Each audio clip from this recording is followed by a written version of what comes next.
What up, inside 1822? Back with another AEW Dynamite review. So far in 2026, Tony Khan been the best booker in professional wrestling. Yes, the best booker in professional wrestling. He is so much better so far in New Year than that big nose fraud we call Triple H. Talk about a great way this show, and I cannot wait to get to it. But we begin things with Jon Moxley versus Mark Davis. This is a Continental Championship eliminator match, and Mark Davis is making the best of the time he is getting because his tag team partner, Jake Doyle, will be out for a very long time. And this was a very good way to kick off the show. These are guys who will give you a different style than the usual stuff you get on AEW TV. You are not going to get any high spots in this match, just physical, good professional wrestling. And this is what we got here. Mark Davis bust his hand on going for a punch on Jon Moxley on the ring post. I'm not sure did he break it or did he just split his hand because that hand was bloody. What led to Jon Moxley kept attacking his hand. Jon Moxley defeats him with a submission move. So far, since being the Continental Champion, Jon Moxley have not taken one pinfall just yet. Thank you, AEW, because he will officially defend his championship belt against Nakashka at Revolution. Good booking by Tony Khan. Don't have Jon Moxley losing these non-title matches. That's been one of our biggest gripes with professional wrestling. So we had FTR come out, and we all know they're going to take on the Bucks. Now, I said last week on my review, I'm not a big time mark for FTR and Young Buck matches, but I know it will be a good one. FTR really got a lot of heel heat in this set right here. The Bucks did come out. Did anybody notice that when the Bucks went for the super kick on Stokely and it just got clipped out? That was such a weird situation. I thought it was just me watching HBO Max, but other people on time also had said on cable the same thing happened. That was so weird. What, they want to show a man in a wheelchair get kicked in the face? Such a weird situation that took place right there. But hopefully I can see it on YouTube. The match did get made official at AEW Revolution. Man, this four-way women's match for the TBS Championship, Willow Nightingale, Mina Shirakawa, Marina Shafir, and Megan Bang. These four ladies tore it up. And the crowd in Sacramento, they were so high for this match. They was high all night long. They gave these ladies, this is awesome chance. Well deserved. This is one of the best women matches to ever take place in AEW. And oh my God, that spot where Willow Nightingale flipped Megan Bang off of the top rope. Oh my God. I thought she came close to break her neck, but thank God she landed perfectly on her stomach. That really got a big gas out of me. And of course, the crowd at the show. Willow retained her championship belt by pinning Mina Shirakawa. And everything about this match screams, Tony Khan, you got to run Megan Bang versus Willow Nightingale. This is the match for Revolution. I love Willow Nightingale, but it's time to finally belt up Megan Bang. MJF Hangman Page. Now, we all know about this world title match. It's going to take place at Revolution. And I said beforehand, they got to wrap up this storyline, so I am not looking forward to it. I know a lot of people were disappointed that Andrade lost at Grand Slam Australia, but my God, they pulled my ass back in just like that. Because these two were awesome in this segment. And after not did his typical stuff, he was focused in this segment. Hangman brought his A game. And MJF and Hangman Page main event match just got more important. Hangman told MJF this match needs something bigger than just a stand-on wrestling match. And we all knew what he meant. The crowd chanted Texas Death. And they said, no, I would not give you that match.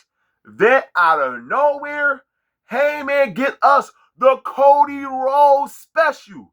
If I do not beat you for the AEW World Heavyweight Championship, I will no longer wrestle for the AEW Championship ever. That really shocked me. I never thought AEW would go back to it, and they did it. LJF accepted it, and it will be a Texas death match for the World Heavyweight Championship. Oh my God, the stipulation for this World Title match is humongous, and I cannot wait. Can y'all really picture Hangman never, ever being in a match for the world title? Now, I thought they would go with, well, I would never challenge MJF for the belt. No, he can't challenge for it, period. Oh my God. AEW, great credit to everybody involved. Because beforehand, I was not feeling MJF and Hangman one more time. And just like that, I cannot wait. Because in AEW, you've been noticing a lot of title reigns aren't long. So there's a possibility that Hangman could beat MJF. And the chance he won't. Oh my God, this is how you hook people to spend that $50. Tremendous stuff between Hangman and MJF. Sorry for doubting everybody involved. Ishii, Orange Cassidy versus Clark Connor and Gabe Kidd. This was some decent stuff right here as they continue to build up the stuff with OC and the stuff going on with the collaboration with what's name again? Roger Strong. Of course, Darby Allin comes out and take out Gabe Kidd, what led to Ishii and Orange Cassidy getting the victory. The Brawling Birds, Alex Woodstock and Jamie Hayter formed a brand new tag team. They took care of business in this tag team match, and I hope Tony Khan does a great job with these two involved. So far, I believe Jamie Hayter returned to AEW been somewhat of a disappointment. So I really hope that he can do something with these two ladies in a tag team. And we get Kevin Knight versus the Beast Mortals, which I call this match is a showcase match, just like the previous match we had before we get to the main event. Kevin Knight is a future main event player in AEW. And the Beast Mortal, he's just a good hand. He's a guy you know that's not going to go over matches, but the matches are going to be entertaining. And this was a good match right here. It was just a match just to have a match, but it was good stuff. I didn't come to this match like, this nothing right here. I just wait for Kenny Omega versus Swerve. No, it did not give me that feeling right there. Because also, I'm a big time fan of Kevin Knight. So, other people at home probably like, why you gotta do this match? I understand if you felt that way because you want to get to Swerve versus Omega. But, like I said, showcase match for the last two matches. Kevin Knight looked really good in this match. Beast Mortals, you're a lucky SOB for dating Mercedes Moné and putting on good matches in AEW. So, we get to the main event.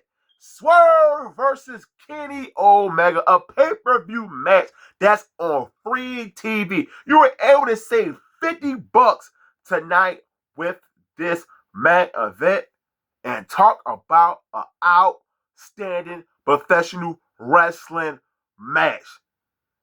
We got a match of the year candidate match last week between Fletcher and Tommaso Ciampa. And Omega and Swerve said, hold my beer. This was awesome. One of the best matches you will see this year in professional wrestling overall. And one of my favorite spots in this match where Swerve acted like his shoulders hurting, Kenny Omega went for a V-trigger, and Darby Allin took a bump in a men's match. That really shocked me. And as this match went on, I'm programmed to say, yeah, Kenny Omega's going to win this match right here.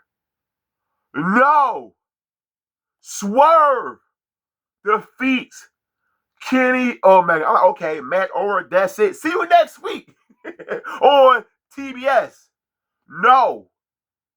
Swerve takes the chain, wraps it around Kenny Omega neck, throws him over the top rope, Hangman Page style. Then hit a Gringo Killer through the announce desk. Swerve turns heel. I did not see this coming at all. What a great way to close out Dynamite. And I'm so glad Tony Khan decided to do this with Swerve. Because you've been noticing lately, you've been saying that Prince Nana been having a title saying the mobile C. What's the first name again? Oh, damn. What is it again? The mobile MSP. That's what it is. I've been noticing that lately. So that was the sign of Swerve turning heel. My God. Great main event. Great post-match angle. And most likely that's where they write off Kenny Omega. And then they will run back Kenny Omega versus Swerve. I'm really intrigued what they're going to do with Swerve back to being a heel. Most likely he will have a faction once again. But who will be the brand new members with Swerve? Ooh, I just thought about this. Private Party with Swerve. Oh my God, that sounds like a good one. Because they just came back. Who knows? How about bring back Rick Ross? Woo, man. Great way to close the show. I really enjoyed this episode of Dynamite. Tony Khan is cooking.